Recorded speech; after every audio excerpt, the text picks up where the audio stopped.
economic program for the 2021-2023 period based on themes of new stabilization, new normal, and the new economy. Professor Öner Günçavdı from Istanbul Technical University's Department of Management and Engineering will be joining us right after to evaluate the various aspects of the program. Speaking at the launching ceremony of the program in Istanbul, Treasury and Finance Minister Berat Albayrak said the Turkish economy is projected to grow 0.3% this year. The economic growth is expected to hover around 5% in 2022 and 2023, and to reach 5.8% in 2021 after deferred consumption and investments put into use and tourism revenues normalize. To reach our growth targets, we will focus on exports, value-added production, and employment as we've always done, Albayrak said. This targeted growth will, in accordance, also generate around 1 million new jobs per year during the 2020-2022 period, gradually dropping the unemployment rate to 10.9% by 2023. The government will implement policies for economic recovery during the post-pandemic period to support the labor market. Support packages to combat the coronavirus so far had amounted to 494 billion liras, or 10% of the gross domestic product, he said. Pointing to the importance of reducing inflation permanently to single digits for setting price stability, Albayrak said the program targeted a 10.5% inflation rate for this year. Inflation rate is forecasted to stand at 8% by the end of 2021 and drop to 4.9% by the end of the program, he said. Hello, Professor Günçavdı. Thank you so much for joining us. Thank you very much for inviting me here. So, Professor, what are your overall impressions of the new economic program revealed this week? What aspects of this program are new? I couldn't find anything new, to be honest. I mean, this is a very optimistic program regarding the targeted inflation rate, growth rate, and current account deficit. There are also a number of contradicting, facts in the report as well. I think this is a, legally compulsory mandate in Turkish economy, in Turkey. I mean, the government has to prepare a new economic program at the beginning of the new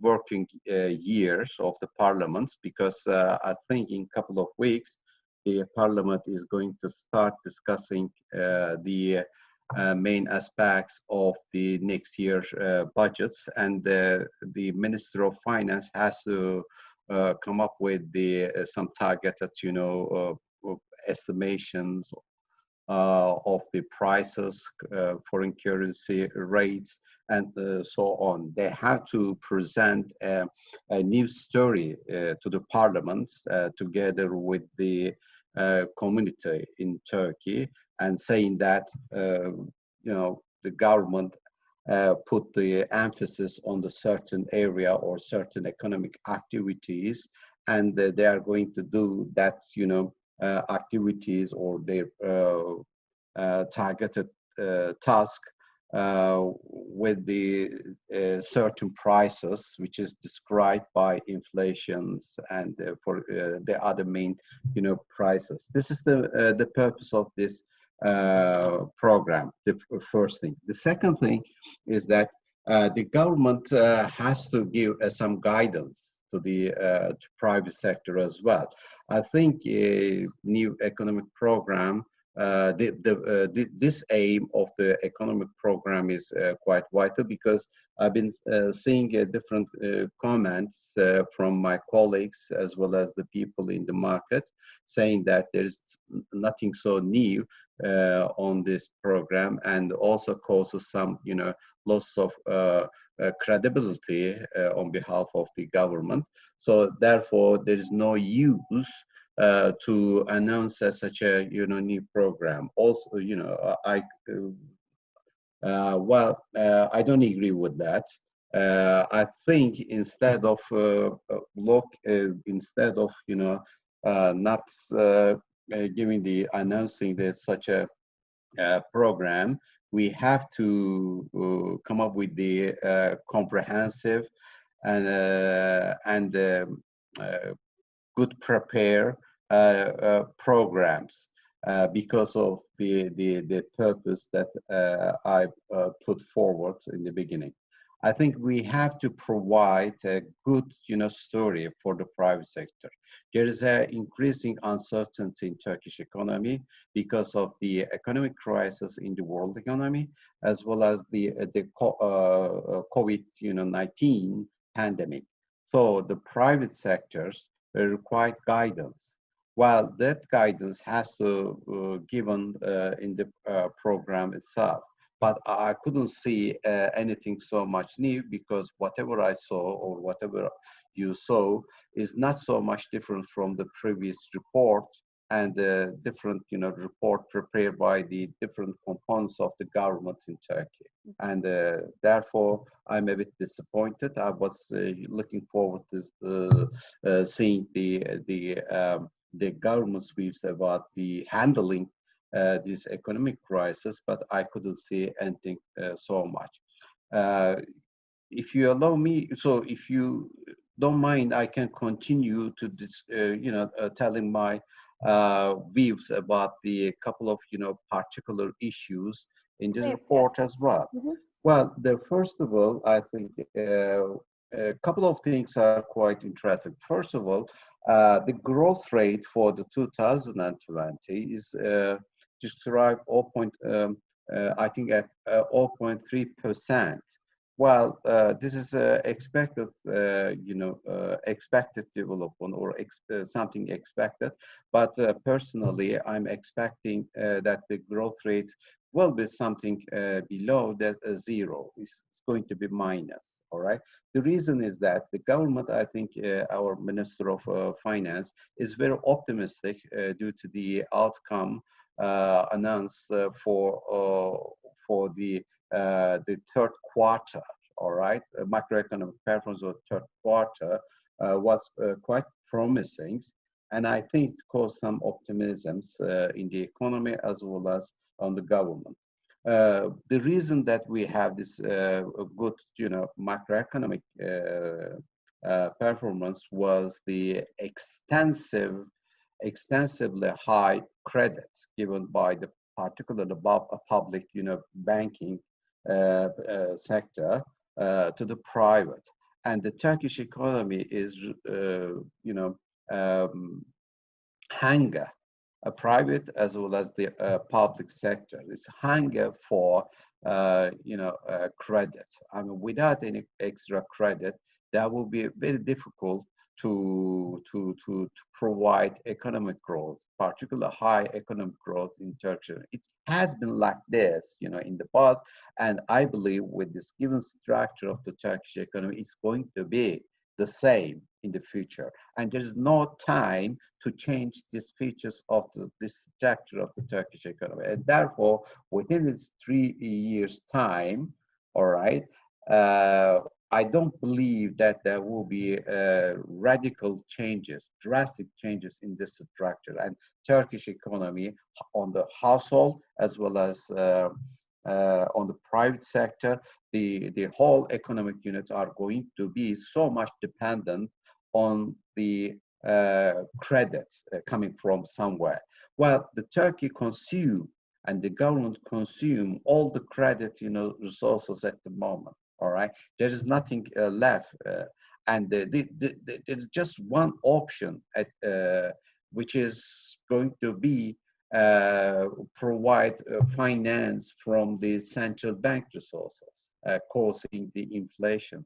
While on the one hand, the government is trying to control inflation, on the other hand, putting extra effort to provide, growth. There's a contradiction, all right? Two policies contradict to each other. So the government has to change, has to, choose one of them. Another thing is that, well, okay, I accept their, growth target for the 2021. They suggest that they target 5 point, it's approximately 6%, all right, for the 2021. It's very demanding,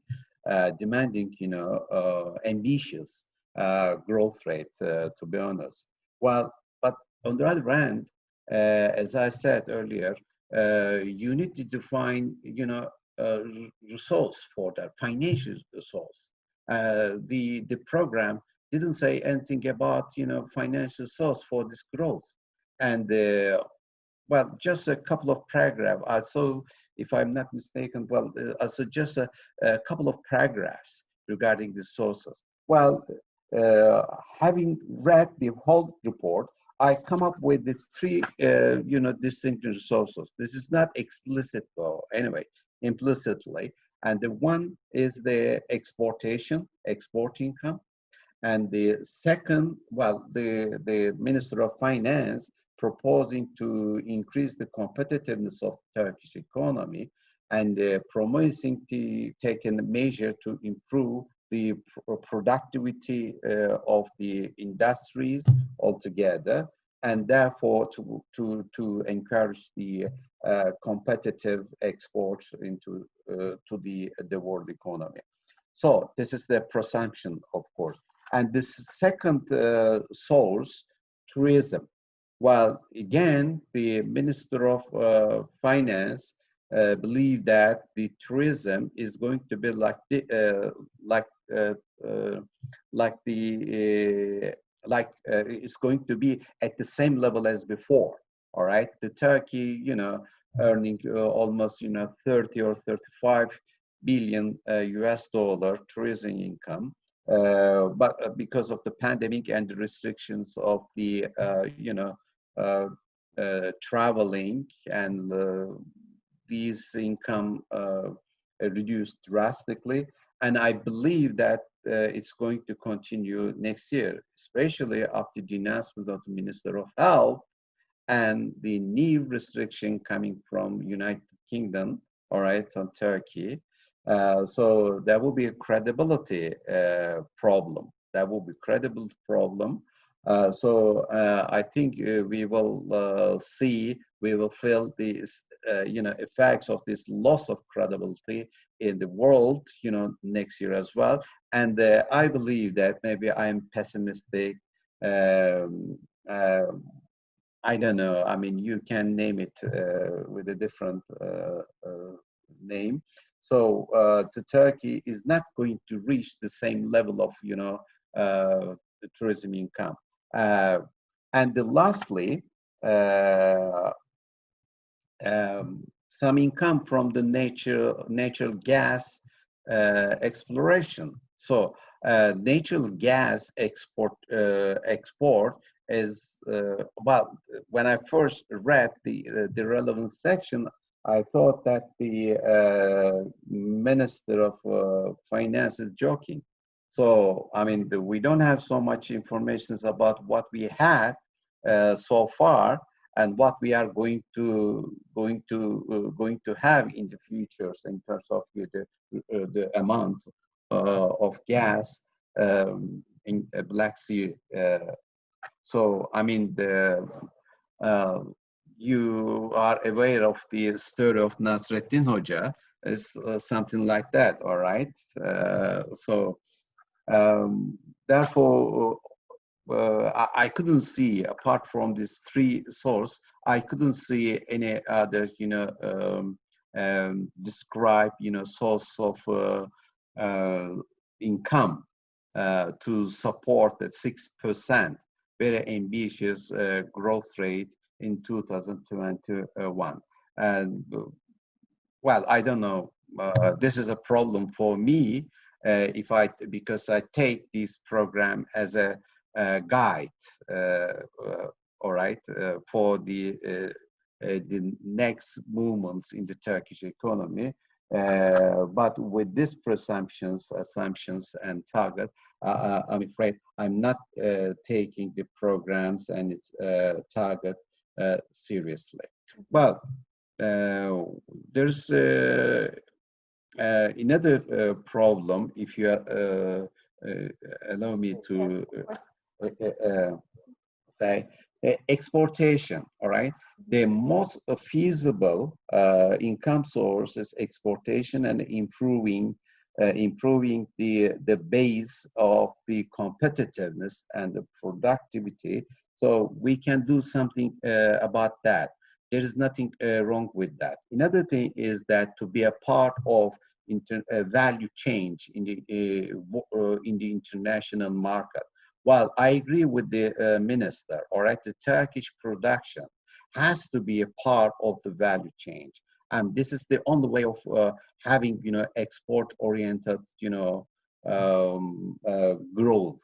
Otherwise, what we are going to be is randomized, exportation without any strategy, without any comprehensive, industrialization strategy behind.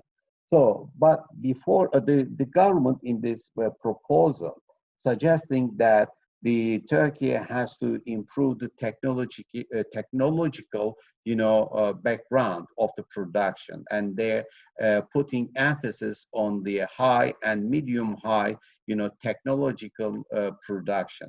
Well, I'm afraid in the short run, this is not possible. At the moment, we export the only 3% or at most the 4% of total export, is a high production, high technology production. And third, I think 30% or something is the medium high technology. Maybe medium high is fine for the Turkey. Well, another problem in the export, although you are not able to find in the report or the program, is that Turkey are having problems in the market, different markets. While in the some market there, Turkey is very successful, but on the other market they are not. Well, to be honest, if I were a minister, I would, spend so much time on to improve the accessibility of the market for the Turkish firms. If you look at the last week's, figure announced by the TÜİK, Turkish Statistics Office, TÜPSAT, well, more than 60% of the export is goes to the country, the different countries without any name. They classify the exportations under the name of the different countries, but 66 is unnamed. It means that there are so many countries, small with the small export shares, all right, and the statistics office didn't bother to name that. Those countries, and they sum them up and declare under the title of others countries, or at 60%. It means that you spent money, and you bear extra cost to access to these different countries. This is very unproductive effort. While the Turkey has to concentrate their export efforts on different countries, but with a great share, of course. But if you export something, 2% export to one country and 1% other, you put an extra money for the other distribution channel to access to the distribution channels in each different country. Of course, they reduce the productivity of or value added of our exportation. Well, this is an important problem. Instead of attacking to all markets, all right, and selling everything in the plastic, from plastic to basic commodities to the high technology commodities. The Turkish exportation has to concentrate on some markets, and you need to put some money at the beginning, and then build up the capacity, all right, production capacity on the your initial installment or initial investment. Anyway, well, this is one thing. As I said, the Turkey has a very interesting success story in different markets. As I said, some of them United States, for example, Turkey is very successful, and France, Italy, Spain, Belgium, Holland, Israel, Morocco, Romania. These are the countries that Turkish exporters are very successful and to gain extra markets, all right? But on the other hand, there are some other, market in the country that Turkey is not as successful as those countries. These countries are quite interesting. For example, China and Germany. Germany is interesting, and Egypt, Iraq, United Kingdom, Saudi Arabia, United Emirates, Iran, Bulgaria, and Russia. Well, if you notice, and some of those countries are those that the Turkey has a political problems, and therefore it's bring us to the point that the exportation is not only economical problem, also has some connection with the policies and the foreign policies of the Turkish Turkey. Well, I remember, before the war in Syria, Turkey's exportation to Syria was great to the Middle East, and overall was very successful. But once the war started, the Turkey has to, isolated from this market and had difficulties to export. Sorry.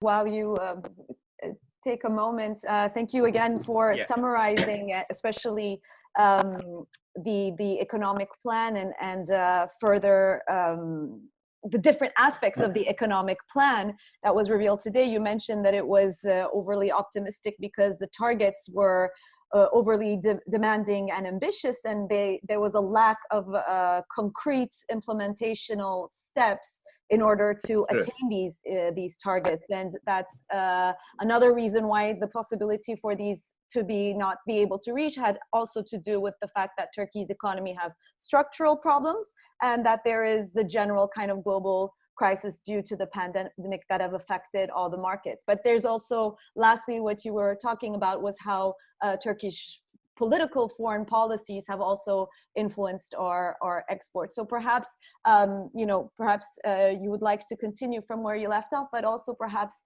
you have some urgent suggestions that the Turkish government can take in terms of the steps in order to positively affect the lives and the living conditions of the citizens of Turkey. There's one more thing that I need to share with you and your audience.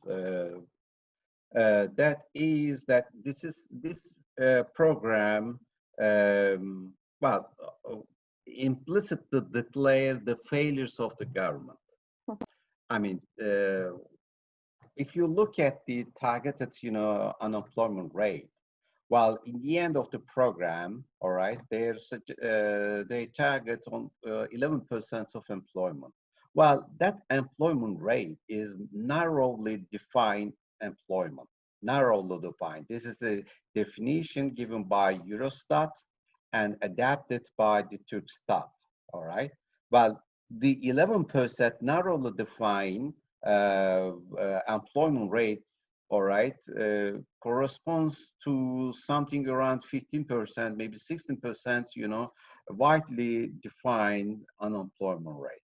So this is a technical stuff. Anyway, we've been discussing this in a different, occasions in Turkey. So, I mean, the government, despite the fact that the government suggesting so high, economic growth, at the same time, they, accept their failures in gaining, jobs in their production. Well, this is the problems. The one reason to explain about this failure is has to be find out in the structures of the Turkish economy. Well, empirical research for Turkish economy shows that, you see, the Turkey import labor-intensive commodities. All right. Usually the Turkey as a country has another abundant labor. We have, unemployment. Therefore, we don't have any problem with the labor, and we have a low wage level. This is another thing. But despite this favorable condition, Turkey is still, importing goods and other stuff from the world, labor intensive, and therefore we export employment to the world economy. So we have to change it. Turkish growth, this is because the Turkish economy, all right, doesn't generate enough jobs because of this structure. Well, we have to come up with a solution for that. Personally, as an economist, and as economists working on the Turkish economy for ages, all right. So I need to find out. I need to see any measure. In other things, this is the last thing I would say is the moral issue. Well, I haven't seen any, remarks on the income distributions and the poverty. All right, there's not any, target for income distributions or the poverty, measures in Turkish economy. This is a moral issue, and Turkey. The moral issue because the Turkey is the country, having, worse income distribution in OECD countries, United States, Chile, Mexico, and Turkey. These are the, three countries together with the Turkey. Well, particularly after this pandemic, all right, these income distribution problem is going to be even more important than before. We are we are almost losing the old gain that the AKP, I mean present government, has to achieve during this 18 years or 19 years, economic periods. All right, and the Turkey is returning. In terms of income distribution measure, all right, Turkey is returning to the level just before 2001, to the level that in 2001. This is a huge, reversal, and I would expect something. I would expect from the government to do something to handle this problem. Mm-hmm. Well, let's hope they hear these calls coming from experts like you. Professor Öner Günçavdı, thank you so much for having joined us today. I thank you. Cheers. Detention warrants were issued against members of the HDP facing charges over alleged links to the Kobani incidents of 2014. Over 100 HDP members were detained around the country this past week.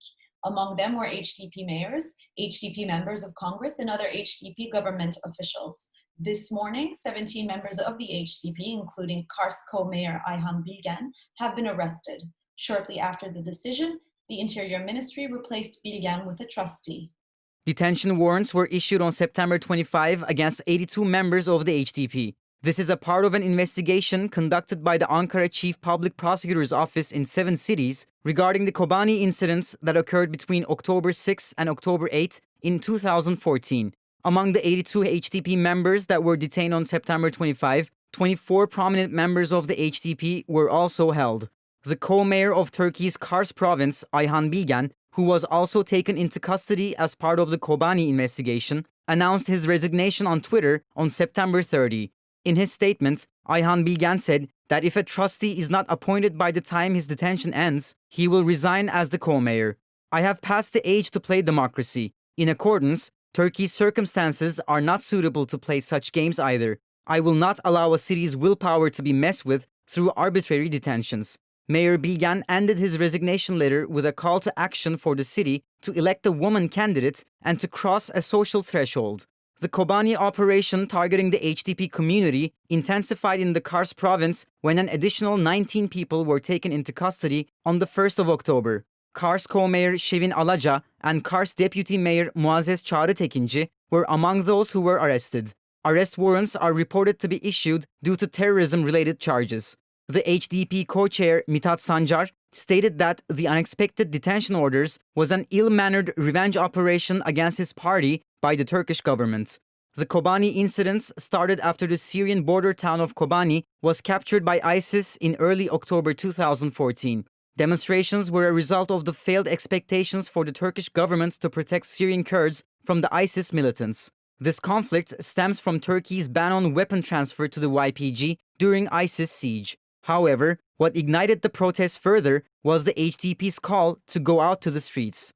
As the masses flooded the streets in Kurdish-majority southeastern provinces, as well as Ankara and Istanbul, protests became violent.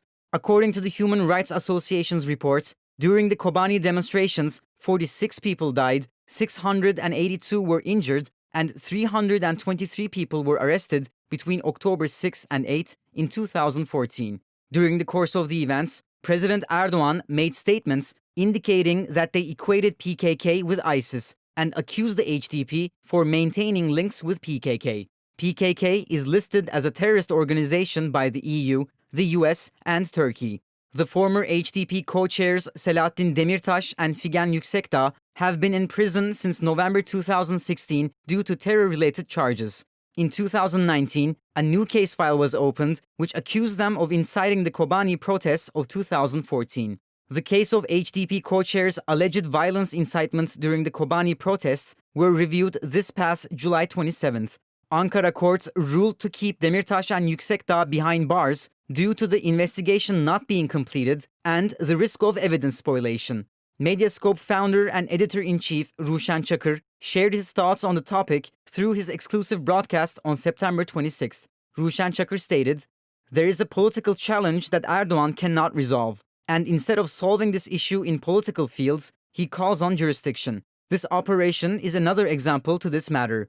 This warrant was issued a long time ago, and it was interpreted as another justification for Selahattin Demirtas to remain behind bars.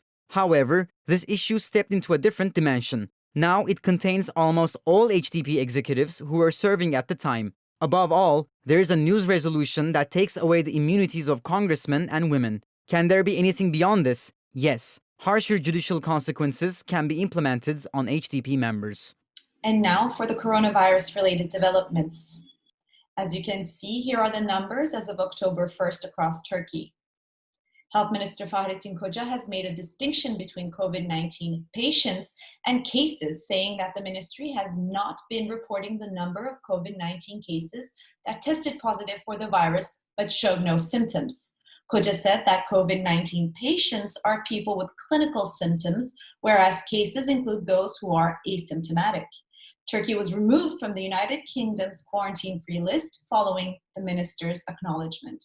During the weekly news conference, Fahrettin Koca said the number of daily new COVID-19 patients, which he defined as those who are symptomatic, was more important than the number of new cases, which include those who do not show symptoms. Not all cases are patients, because there are those who show no symptoms at all, even though their tests come back positive. These create the vast majority, he said. The Ministry of Health changed the wording of the data it shares daily in July. As of July 29, the data show the daily number of new patients. Prior to that date, the tables show the number of daily cases. On September 29th, a document shared by the Republican People's Party lawmaker Murat Emir purportedly showed the number of positive cases on September 10 as 29,377, compared to the 1,512 new patients announced by the Health Ministry on that day. Emir said the document was a screenshot of the Health Ministry's Laboratory Information Management System, which is inaccessible by the public. Emir also pointed out the change on July 29 and said it was aimed at concealing the real numbers. Koca questioned the authenticity of the document, saying the ministry did not have such an interface, that the document showed the wrong number of tests conducted on that day, and that it had no date on it. A group led by forensic science expert and human rights defender, Professor Şebnem Korur Fincancı, won the elections for the leadership of the Turkish Medical Association. Two groups competed in the elections, Fincancı's Effective Democratic TTB group and Dr. Rıza Hakan Erbay's Independent Doctors Union, during the association's 72nd Congress held in the capital Ankara on September 27.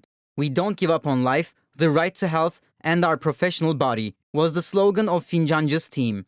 Fincancı is now expected to be elected the leader of the association in the first meeting.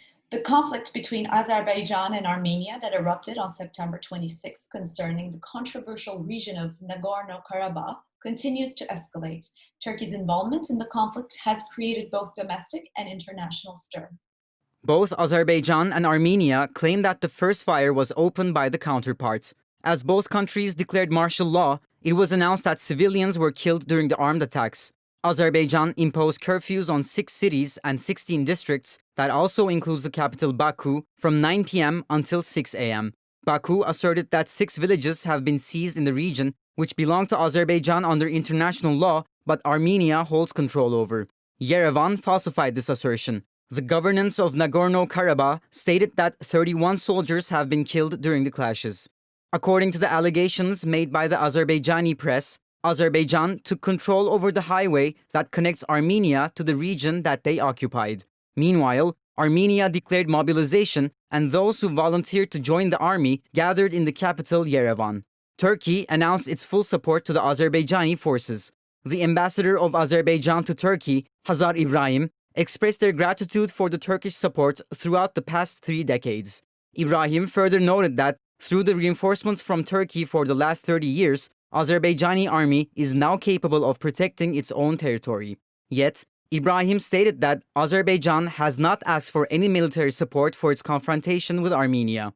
Elaborating on this matter, Ibrahim falsified the Armenian claim that a Turkish F-16 shot down an Armenian warplane as a military support to Azerbaijan with the following words: "There are not any Turkish aircrafts supporting the Azerbaijani military. It is only Azerbaijani armed forces and our air force. And within our air force, there are no F-16s," commented the Azerbaijani ambassador. Turkey's supportive role on Azerbaijan and the underlying cause behind this support was discussed in Medyascope's transatlantic broadcast on September 28 with Ömer Taşpınar and Gönül Tol. Dr. Gönül Tol viewed Turkey's strategy through an energy perspective with the following words: "There is definitely a political aspect to Turkey's strong support to Azerbaijan. Moreover, there is another aspect which I found further crucial, and that is the energy aspect. The Nagorno-Karabakh region that the conflicts have been taking place in beholds an extremely crucial energy transportation infrastructure. The petroleum and gas pipelines that pass through this region carries almost 80% of the Azerbaijani oil exports. So, Azerbaijan's economy is heavily dependent on this. On top of all of this, as of May 2020, Azerbaijan became the biggest gas supplier of Turkey. So as I said, there is a crucial energy aspect to Turkey's strong support to Azerbaijan. This conflict also ignited a pro-Azerbaijani sentiment in Turkey, which threatens the Armenians living in the country. A convoy of cars flying Azerbaijani and Turkish flags displayed a provocative demonstration in front of the Armenian Patriarchate in Istanbul on September 28. Such public display of hate speech was condemned by the public on social media. Following the negative public reaction, AKP spokesperson Ömer Çelik announced that Turkey will not allow Armenians to be threatened or harassed, and that discrimination among its citizens is unacceptable. However, despite the government's safeguarding statement, another pro-Azerbaijani demonstration was held, this time in Istanbul's Fener and Balat neighborhoods, which was once a home to the Armenians. On the international spectrum, Armenia's allegations that Turkey had sent soldiers and arms to the Nagorno-Karabakh region created a scandal. The French President Emmanuel Macron accused Turkey of sending Syrian mercenaries to fight in the Nagorno-Karabakh region as they worked with Russia for a ceasefire. Russia has a military base in Armenia and considers it to be a strategic partner. France's population consists of 600,000 people of Armenian origin. France did not provide evidence to support the accusation about the mercenaries. Russia's statement did not mention the accusation either. Now for a special Medyascope news by our correspondents Özgür Özdemir and Fehimcan Şimşek. A store owner by the name of Serhat Çolak has gathered attention for the names he gives to his natural products that he sells at his anti-imperialist store located at the Ankara Castle.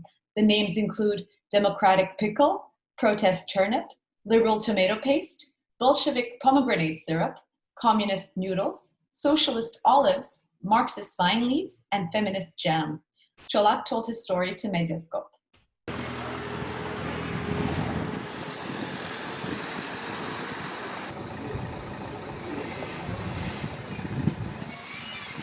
Ben çiftçi çocuğuyum. Böyle I come from a family of farmers. When I came to the city, I saw there was a problem attaining trustworthy nutritional products. These are products of the region. I work with local cooperatives, with the district cooperative of women, who make their own products like tomato paste, vinegar, or molasses. Some more conservative, nationalist customers wonder if I am a communist or a terrorist when they come to my store and see its name. There are people who do not know the meaning of the word imperialism. Of course, this is not the case for all conservative nationalists. For example, I sell pickle water and call it Trotskyist pickle water. Due to the problems between Stalin and Trotsky, Stalinists make fun of my pickle water. This is the fun part. The name of our products are humorous. I want to apologize to women. I didn't put the name feminist jam because of sexist reasons. My wife wanted to put that name, thinking women are sweet. I didn't want to do that, but that's the name of our jam. There is a joke going around as to whether or not Doğu Perinçek had opened the store. Because of that, they want me to name a product after Mao. So I will do that next, but I have to think about the product first. That's all from This Week in Turkey. See you next Friday at 9 p.m. Good night.